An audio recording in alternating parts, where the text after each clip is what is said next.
Welcome back. I'm Bianca Della Garza. The White House is now scrambling to uncover what it believes could be a major security breach. According to reports, the New York Times reporters Maggie Haberman, Jonathan Swan allegedly obtaining classified audio recordings from the Situation Room they later used in their upcoming book. Correspondent John Glasgow is joining us now from New York with more on this. John. Yeah, Bianca, I mean, these are serious accusations, and we're trying to get to the bottom of this. What we know about this is the Situation Room is clearly the most secure bunker at the White House. This is where you have people with high-stakes national security discussions. They take place. You have some of the president's closest advisors that are part of this as well. There's phone recordings that are forbidden. That's off. You can't have any of that in this room. Yet White House officials believe that may have been breached. Now, it comes as a new book called Regime Change is set to be released by two New York Times reporters. It's titled Inside the Imperial Presidency of Donald Trump.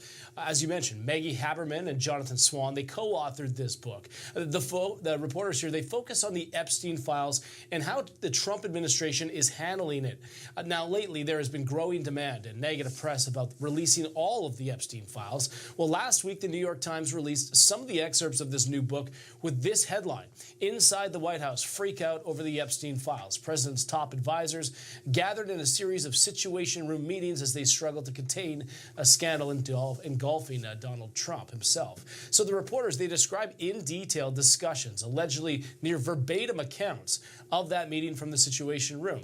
President Trump was not there that day, but according to the reporting, the meeting did include Secretary of State Marco Rubio, Vice President J.D. Vance, and Chief of Staff Susie Wiles, among others. They allegedly came up with a plan on how to calm the storm around Epstein as President Trump pushed forward with the immigration reform, the big beautiful bill, and obviously the war with Iran. Now, this meeting happened around the same time that Wall Street Journal, when it released its cover story. Remember that infamous birthday card, the one claiming that Trump signed it and included some outline of a woman that was allegedly meant for Jeffrey Epstein? Well, Trump then sued that outlet for defamation. So this book will be released on June 23rd. The authors are being accused of obtaining audio recordings from inside the Situation Room. Now, if that is true, such a leak of that tape would be one of the most secure settings in the world. Well, that would be very concerning and a national security threat. So they'll be looking at how potentially they got this audio. The authors claim that they interviewed 1,000 people for the book, and the dialogue is being reconstructed from the memories of the people in the room. So which begs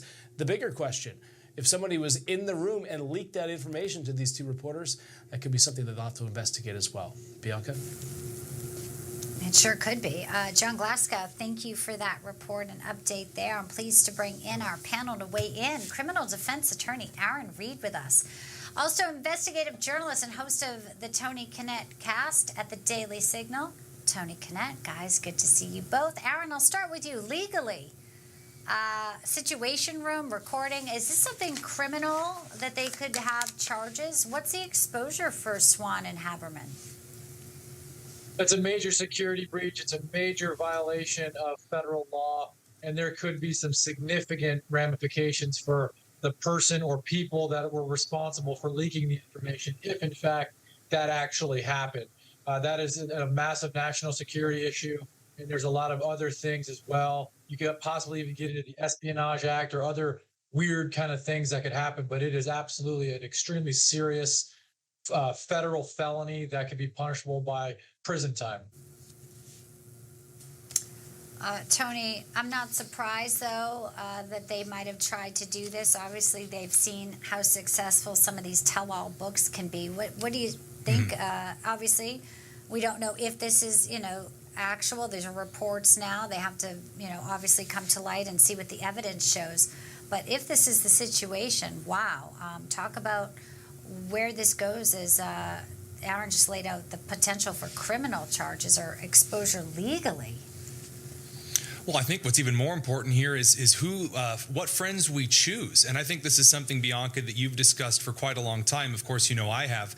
when you have an administration that is willing to let Maggie Haberman in for long-term interviews and then, act shocked when she writes big, huge hit piece books like this, or that they're willing to take classified audio and then release that to the American people. Of course, we remember at the beginning of this administration, Jeffrey Goldberg of The Atlantic sitting in a private classified group chat and not saying boo because he wanted to have a big, huge article series.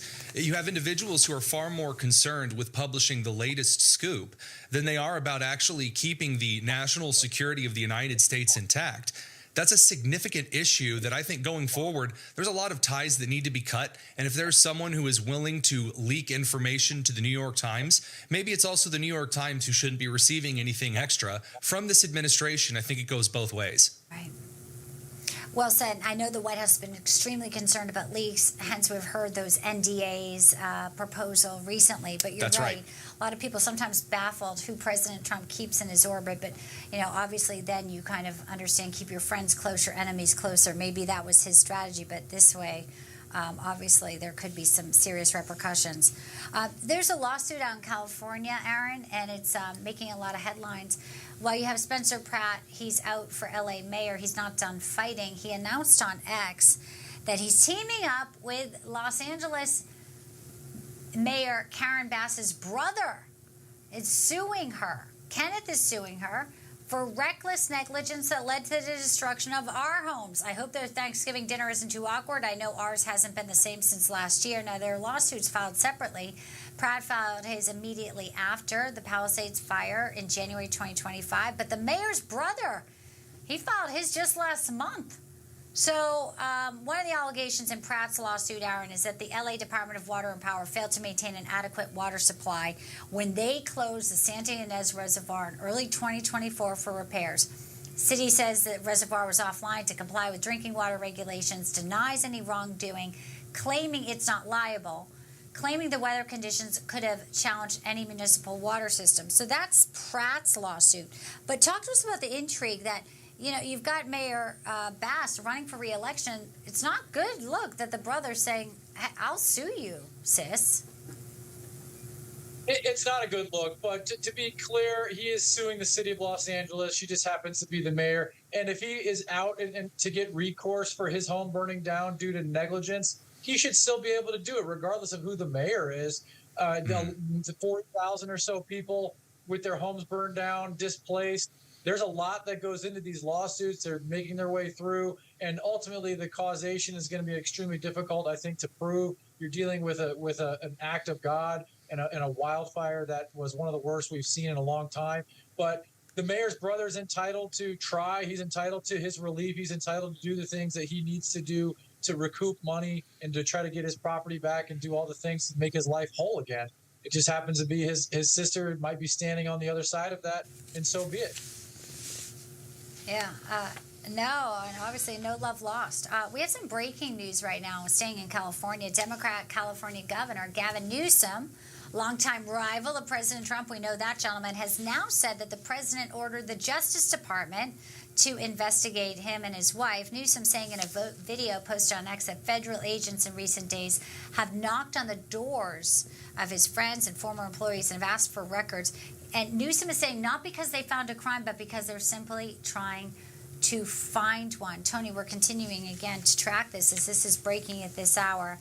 Do you believe this? Are you buying this? And obviously President Trump, and they may be rivals, but maybe the DOJ is looking for some fraud here. I don't know. Yeah, I mean, I don't know for those parents out there, if you go into your kid's bedroom and you find water on the floor, then you're going to track down the child whose bedroom that is. And I think with Tim Walz and Keith Ellison of Minnesota, after seeing whether or not they may have acted against whistleblowers, now you see Gavin Newsom here with a similar fraud situation, this time regarding hospice care in California. Also worth noting here, as my colleague probably can illustrate better than I can, Newsom has been in various investigations for over a year, up to a year and a half. So if he's just now sounding the bell out for this, it's like a lighthouse calling a ship after it's been aground for about half a mile. So, I mean, quite an interesting bid. I think that he's just tired of not being in the national spotlight. I think the man's attention hungry. All right, Aaron, I'll give you the final word here. What do you think? I think that there's a lot that can go into any sort of investigation. And Gavin Newsom certainly is a political rival of President Trump, but there's been allegations of wrongdoing across the state of California for years. And as my colleague said, these have been investigated and are currently being investigated. I don't think that changes just because President Trump says you should look. Yeah, and Newsom in this video says it's because he's considering running for president. Well, gee, I think I remember a guy who was running for president who couldn't be on the campaign trail because he had to be in a courtroom. His name was Donald Trump. He's now in the White House. How the turntables. So lawfare is something he knows very well. Yes. Tony Kinnett, Aaron Reed, guys, appreciate you both. Great conversation. I'll see you back here soon. Good to see you. Thank you.